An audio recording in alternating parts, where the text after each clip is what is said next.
Di tengah hiruk-pikuk kota Yogyakarta, ada sebuah tempat yang menyimpan denyut sejarah dan nafas seni. Kampung Alun-Alun Kota Gede. Dahulu, disinilah berdiri pusat kerajaan Mataram Islam. Tempat di mana kekuasaan, budaya, dan spiritualitas menyatu. Kini, meski zaman terus berputar, aroma masa lalu tetap terasa lewat karya dan jiwa para pegiat seni.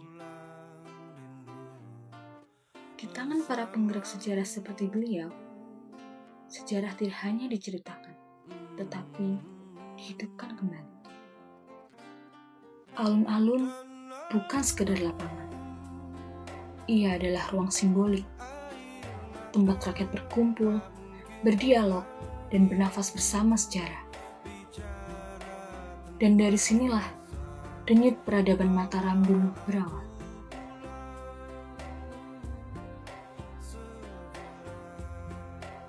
Filosofi Mataram hidup dalam keseharian warga Kota Gede. Keseimbangan, keselarasan, dan rasa hormat pada leluhur. Nilai-nilai itu yang menjadikan seni mereka tak lekang oleh waktu.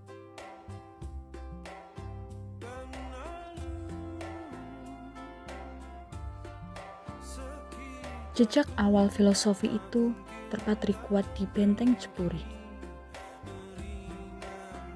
Runtuhan tembok keraton yang memisahkan wilayah Jeron dan Jobo Benteng ini menjadi saksi bisu lahirnya Mataram Islam. Tak jauh dari situ ada Watu Canteng. 3 bola batu misterius yang konon menjadi mainan masa kecil Panembahan Senopati. Dari sisa kemegahan benteng keraton, nafas spiritualitas itu mengalir masuk ke pemukiman warga. Salah satu wujud ketaatan yang unik adalah langgar dhuwur. Nah, kenapa muncul langgar dhuwur? Ini karena dulu di tahun 1930-an atau 1920-an, satu-satunya tempat peribadatan yang ada itu di Masjid Gede Mataram Kota Gede. Nah, letaknya orang yang mau jamaah ke sana terlalu jauh. Adzan bergema, kita ke sana sudah selesai sholatnya. Karena terlalu jauh, sehingga orang membangun tempat peribadatan pribadi, bentuknya langgar dhuwur. Di balik religiusitas yang kental, terseri pula lembaran sejarah pergerakan politik kiri. Jejak yang kontras ini membawa kita ke sebuah bangunan tua bernama Rumah Ropingen.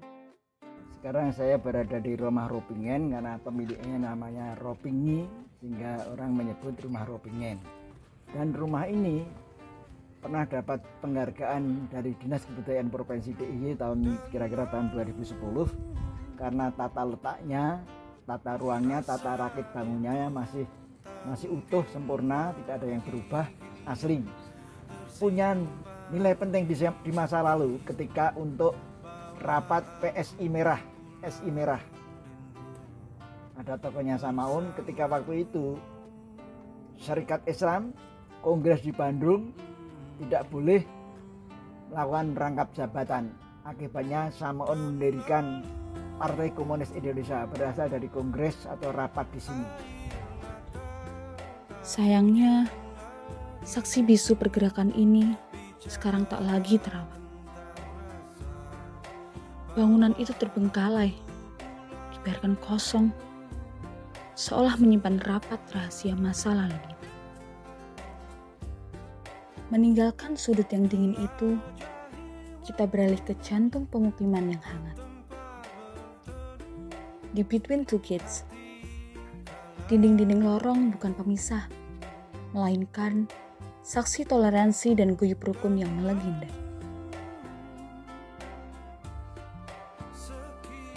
Disebut Between Two Gates karena ada gate yang di timur dan gate yang di barat, itu pintu untuk keamanan, karena ini kan dulu sebuah pemukiman yang untuk keamanan di malam hari gate-nya atau pintu gerbang yang ditutup untuk keamanan, di barat ditutup. Kenapa di area pintu gate ini disebut pemukiman semi tertutup? Karena ini sesungguhnya bukan jalan umum, ini jalan pertolongan di antara tetangga, agar orang yang berada di ujung punya akses ke jalan raya sana. Ini kan hanya 9 rumah cacah terbatas, 9 rumah saja ya, yang semuanya punya joglo dan pendopo. Sesungguhnya yang menjadikan rukun adalah akses jalan ini, karena ini semi tertutup, masing-masing memberikan akses dan merelakan tanahnya untuk jalan yang bukan umum. Ini milik privat, dipergunakan untuk publik. Jadi ini untuk akses paling ujung rumah di sini untuk mencapai jalan raya. Nah, kerukunnya di sini, makanya dikenal dengan berbagi ruang. Ada aturan bahwa kendaraan tidak boleh dikendarai, harus dituntun meskipun sepeda. Karena ini bukan jalan umum, untuk menghormati, memuliakan pemilik rumah. Sepeda motor dituntun, kalau tidak dituntun nanti ada yang teriak dari balik jendela, tuntun. Gitu. Di tengah lingkungan yang guyup inilah lahir sebuah karya monumental. KH Asad Humam, sang kakek Iqra, mewariskan jembatan ilmu dari kota gede untuk seluruh Nusantara. Dia dulu sekolah di Mualimin, Yogyakarta. Sekolahnya menggunakan jarit, karena di masa lalu menggunakan jarit. Dari kota gede jalan kaki ke Mualimin itu di Patang Puluhan sana. Jaraknya kira-kira ya 7 km dari kota gede. Itu jalan kaki. Karena masa sekolah perjuangan di Mualimin itu yang ngajar kan juga masih sekolah, sehingga banyak kosongnya. Ketika kelas itu kosong, Pak Asad Humam ini tampil ke muka, dia yang mengajar. Itu dimulai dari kesukaannya dia mengajar. Kemudian di kota gede itu muncul namanya pengajian anak-anak kota gede. Itu dihimpun oleh dia menjadi PPKS, Persatuan Pengajian Kota Gede dan sekitarnya. Terus dia punya gagasan mencanangkan pemberantasan buta huruf Al-Quran. Pertama itu dia pertama menyusun buku 10 jilid Iqra dengan referensi dari Semarang sudah ada, kemudian direngkes hingga jadi kenal. Kendati hiruk pikuk aktivitas di tempat ini mulai meredup termakan zaman, namun amal jariah beliau tetap mengalir abadi.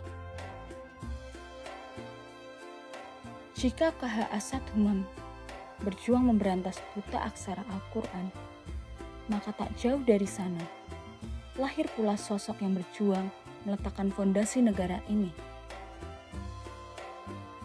Dialah Profesor KH Abdul Qahar Muzakir, putra asli kota gede yang suaranya lantang terdengar hingga ke forum internasional demi kemerdekaan Indonesia.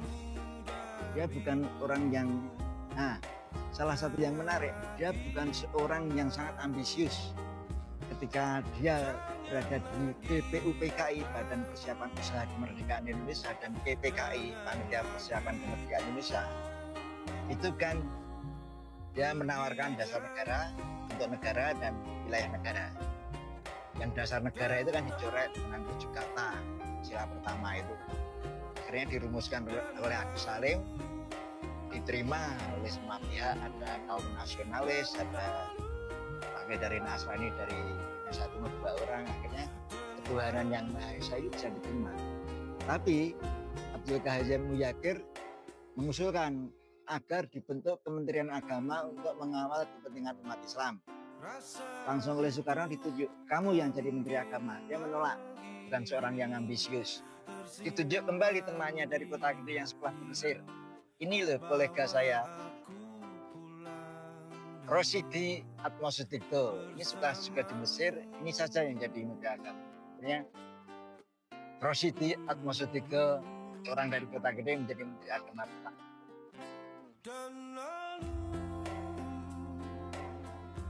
Karena karismanya yang sangat luar biasa sehingga dijadikan sebagai sebagai referensi orang-orang agar orang-orang ya berperilaku seperti Abdul Karim Yakir yang sederhana, yang dia mengawali karir politiknya ketika menjadi mahasiswa di Mesir sampai Indonesia merdeka itu kan atas jasa dia, tapi kemudian dia mengakhiri hidupnya di dunia pendidikan, dari politik ke pendidikan.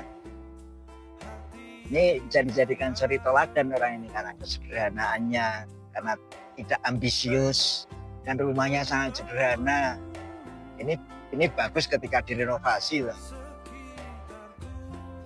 Kini beliau beristirahat tenang di makam Bohari.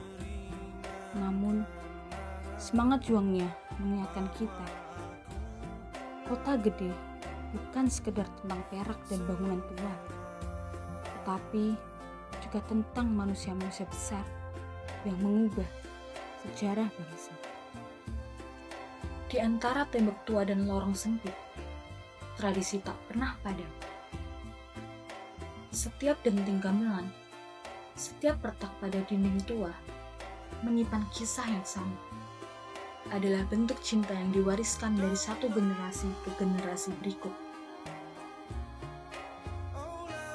Tak lengkap rasanya bicara soal tradisi tanpa mencicipi sejarahnya. Karena bagi warga kota gede, makanan adalah bahasa kasih, sebuah warisan budaya yang terus dihidupkan di tengah hangatnya perjamuan.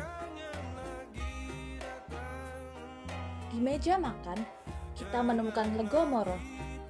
Namanya mengandung filosofi Jawa, lego wis moro.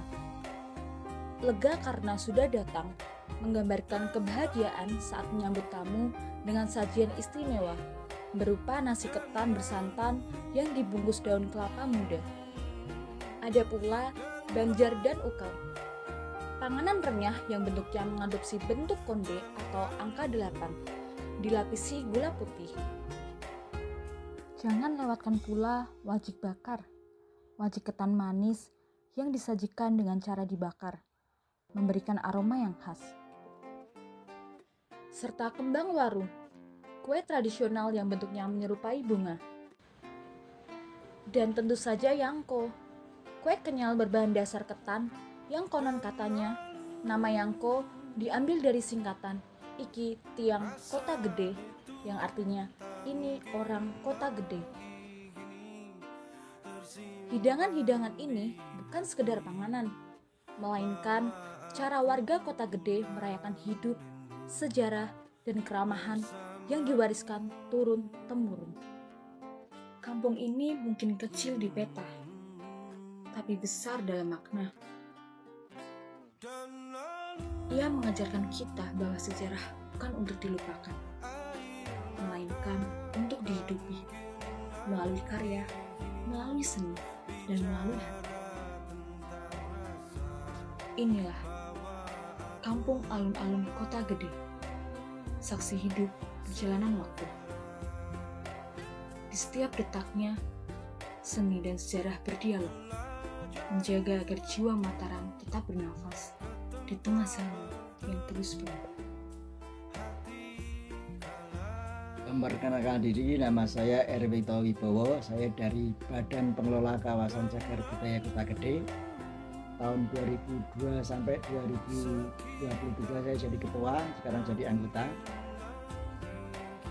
Kemudian untuk closing statement saya bahwa Kota Gede ke depan, terutama di XRK Alun-Alun yang meliputi 5 kampung atau 5 RW 7, 8, 9, 10, dan 11 yang memiliki potensi